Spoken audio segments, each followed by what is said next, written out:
আসন্ন জাতীয় সংসদ নির্বাচনের প্রচারণার শেষ পর্যায়ে রংপুর ৩ আসন থেকে প্রতিদ্বন্দ্বিতা থেকে সরে দাঁড়ানোর ঘোষণা দিয়েছেন স্বতন্ত্র প্রার্থী ও হিজড়া জনগোষ্ঠীর প্রতিনিধি আনোয়ারা ইসলাম রানী। ৭ই ফেব্রুয়ারি শনিবার সন্ধ্যায় রংপুর নগরীর নূরপুরে ন্যায় অধিকার তৃতীয় লিঙ্গ উন্নয়ন সংস্থার নিজস্ব কার্যালয়ে আয়োজিত সংবাদ সম্মেলনে তিনি আনুষ্ঠানিকভাবে প্রার্থিতা প্রত্যাহারের সিদ্ধান্ত জানান।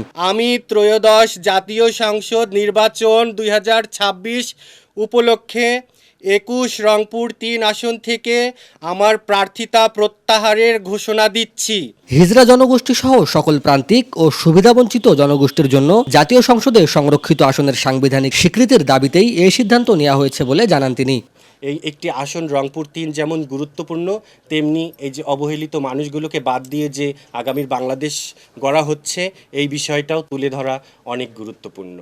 সংবাদ সম্মেলনে আনোয়ারা ইসলাম রানী বলেন, এই সিদ্ধান্ত কোনো ধরনের আপোষ বা লেনদেনের ফলে নয়, বরং বৈষম্যের বিরুদ্ধে একটি নীতিগত ও শান্তিপূর্ণ অবস্থান। তিনি ভোটারদের হরিণ প্রতীকে ভোট না দেওয়ার আহ্বান জানান এবং তার সিদ্ধান্তকে কেন্দ্র করে কোথাও যেন কোনো উত্তেজনা, সংঘাত বা অপ্রীতিকর পরিস্থিতির সৃষ্টি না হয় সে বিষয়ে সকলের প্রতি অনুরোধ জানান। সংবাদ সম্মেলনে তিনি আরও বলেন, সময়ের পরিবর্তন হলেও প্রান্তিক জনগোষ্ঠীর মৌলিক অধিকার এখনও পুরোপুরি নিশ্চিত হয়নি। নিজেদের পিছিয়ে পড়া জনগোষ্ঠী হিসেবে চিহ্নিত করার ধারণা প্রত্যাখ্যান করে তিনি বলেন, তারা পিছিয়ে পড়া নন, বরং দীর্ঘদিন ধরে তাদের পিছিয়ে রাখা হয়েছে। সমাজের বোঝা হয়ে নয়, বরং মূলধারায় মর্যাদাপূর্ণ অংশগ্রহণই তাদের মূল লক্ষ্য।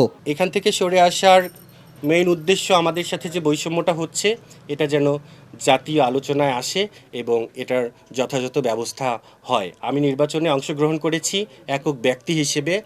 আমি নির্বাচন করছি শুধু একটি আসন নিয়ে।